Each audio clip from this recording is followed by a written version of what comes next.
Why you do this? Understand yourself. You know it's draining you, and yet you still go back.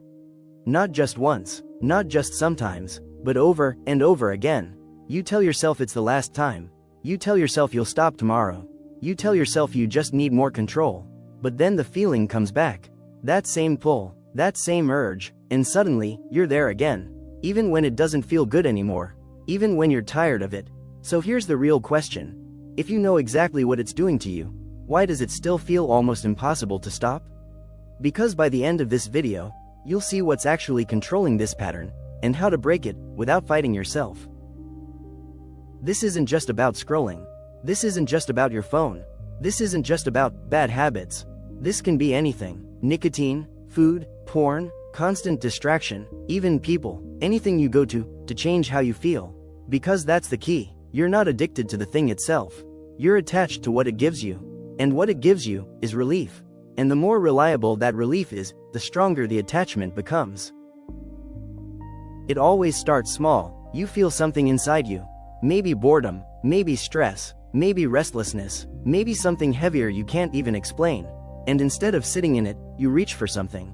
And it works. Your state changes. The discomfort fades. You feel better, even if it's just a little. And your brain notices that immediately. Because your brain is not tracking meaning, it's tracking relief. Your brain is always learning. Not what's best for your future. Not what builds your life. But what works right now. So it connects the dots.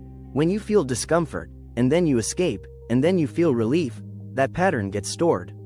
And the next time you feel that same discomfort, your brain doesn't ask questions.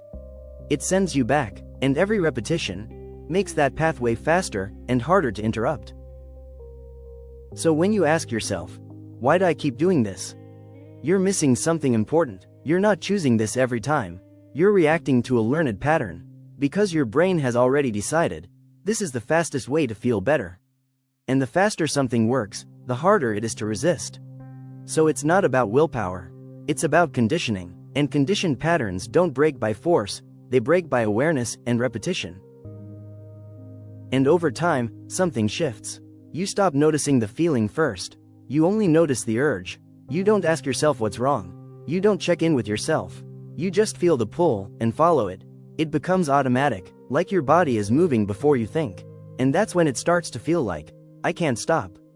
Because now, the behavior is ahead of your awareness. Because the thing you go to doesn't actually fix anything. It just removes the feeling temporarily. So the same discomfort comes back. But now you've also lost something. Time, focus, energy. And slowly, you start losing trust in yourself. Because you keep doing something you don't actually want to do. And that internal conflict drains you more than the habit itself. So this is what actually happens. You feel bad, you try to escape, you feel better for a moment, then the feeling comes back. But now, it comes back heavier. Because you avoided it, so you escape again, and again, and again, until it's no longer a choice, it's a cycle that runs on its own. And the longer it runs, the more it reshapes how you handle every emotion. And you need to understand this clearly. This is not because you're weak. Your brain is doing exactly what it's built to do. Avoid pain, seek relief. That's survival. But the problem is, your brain doesn't know the difference between short-term relief and long-term damage. So it keeps choosing what feels easier, even if that easy choice is slowly making your life harder. And this is why willpower keeps failing you. Because you're trying to fight the behavior instead of understanding the trigger. So you say, I'll stop this. But the feeling comes back, and nothing has replaced it. So your system goes, use what works. And you go right back. Not because you're weak, but because nothing changed underneath. And willpower fades quickly, when the pattern is still intact. But here's where everything actually shifts. There is always a moment before you go back. It's small, it's subtle, it's easy to miss. You feel something inside you. A tension, a discomfort, a pull, and then, the urge. That moment right there, is where the pattern lives. And if you can slow that moment down, you can start changing everything. So instead of trying to quit everything, start with awareness. Catch that moment. When you feel the urge, don't react immediately. Pause, even for a few seconds, and ask yourself one thing. What am I actually feeling right now? Not what you want to do, but what you're trying to escape. Because once you name the feeling, it loses some of its control over you. Then stay with it, not forever, not perfectly, just a little longer than you usually do. Let the feeling exist, because something important happens there. You realize the feeling doesn't control you. It rises, it peaks, and then it passes. And every time you stay in it, you weaken the pattern. And you rebuild trust in yourself at the same time. And this is where most people go wrong. They try to remove the habit completely, but that rarely works, because you need something in its place. So instead of going straight to escape, choose something small. Move your body, write something, step away, breathe. Not perfect actions, just different ones. Because change doesn't come from intensity, it comes from consistency. Here's the truth most people avoid. You don't break this by trying harder. You break it by changing your relationship to discomfort. Right now, you escape discomfort immediately. But when you learn to stay, even just a little, you stop needing the escape.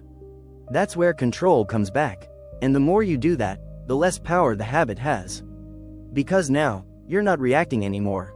You're choosing. And over time, what once felt impossible to resist becomes something you can actually walk away from. And what used to feel like an uncontrollable urge starts to feel like a choice again. You begin to notice that the intensity of the craving drops faster each time you don't act on it. You stop building your day around escape and start building it around intention. And that shift alone changes how you experience your entire life. So the real shift isn't, how do I stop this forever? It's, can I stay with this feeling just a little longer? Because that's where everything changes. Not in one big decision, but in small moments, where you don't run, where you stay, where you face what's underneath. Because the thing you keep going back to was never the real problem. It was just your fastest way out.